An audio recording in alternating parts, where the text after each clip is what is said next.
Hi, this is Jane with Green Biz. Today we're going to be talking about seeing red in the fall.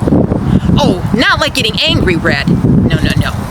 About all the beautiful red plants that show their fall color. Well, in the fall. I'm standing here in front of maple trees. When you think of maple trees, you think of fall color. People go, to Vermont or wherever it is to see the fall color, and many of those are maple trees. Maple trees are known for their beautiful leaf change in the fall. Now, depending on the kind of maple tree, you may have reds, yellows, deep reds, some greens, of course, mixed in there, oranges, or a combination of all of them. Depends on the kind of tree, what color change they'll have. Now, I'm going to say something right here at the very beginning. So, my maple trees are just starting to change. It's still pretty early in the season for us here in Fayetteville, so the colors have not come out as deep as they will later on. But another thing, when you have a very young plant, for instance, these maple trees are still in pots.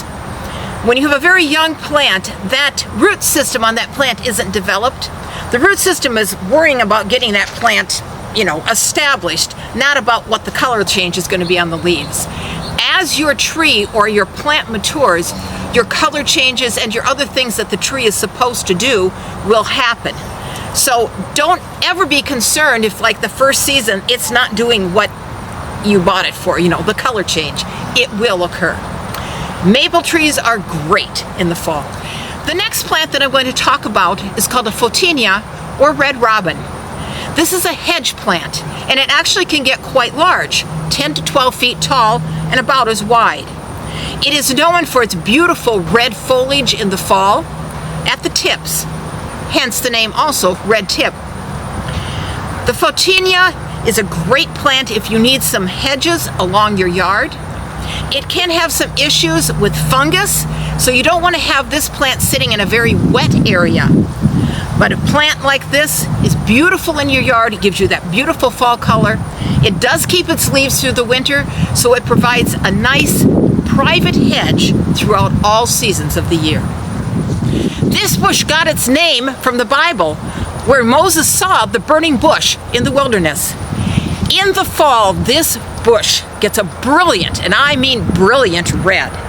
So in your landscape, you're going to have this bright red, bush. The dwarf burning bush gets about 4 to 5 feet tall. Perhaps fall is your favorite season, and you would like to have that fall color all year long. Well, if that's the case, then this is the plant for you. This is called a fire-powered Nandina, and it will keep these beautiful red and green, some yellow, a little bit of orange leaves all through the year.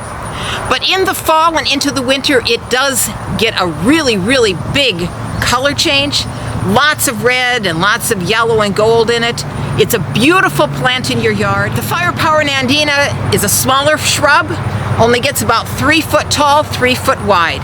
A great little plant for your yard. Perhaps in your landscape, you need something other than a shrub. Maybe you need something like a grass. This is called a Shenandoah Switchgrass. This one will get about 4 feet tall at its maturity. The nice thing about this is that, again, you're going to get some red leaves in the fall, along with your little panicles up here. That's this, by the way, that's this flower on a grass.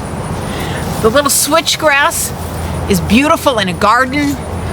Sometimes they just stand alone. Switchgrasses are beautiful in your landscape, and they're going to give you that lovely fall color. Perhaps you want to have something in your landscape that is edible. Prices have gone up on food, so grow your own. This is a blueberry plant. Did you know that blueberries not only produce the pretty blueberries and the nummy blueberries in the summer, but they have these beautiful red leaves going into fall. So, it's kind of like a dual-purpose plant. You get to eat it, and you get to enjoy it too in the fall. The blueberry plant. I have with me here the star jasmine. Perhaps in your yard you have a fenced area or an arbor and you need something to cover it. This is a vine, and it will go for quite a distance, this vine will. So you don't need a whole lot of them to cover a great distance. The nice part about this plant is that it also serves a dual purpose. In about June, it starts to get these gorgeous white, sweet-smelling flowers. And then in the fall, you're going to have these red leaf color change. And it's so pretty because you'd have this whole fence full of these pretty red leaves. The nice thing about the jasmine is that it does keep its leaves through the winter, and so you will have leaf cover throughout all seasons of the year. The star jasmine. I hope that this video has been informative for you. I hope it's given you some ideas of what you can do for your landscape to give you some fall color, and indeed color throughout the year. GreenBiz is available to come out and help you to design your yard to give you the most color year-round. If you have any comments, you can leave a comment in the comment section below. This is Jane with GreenBiz, wishing you a happy fall.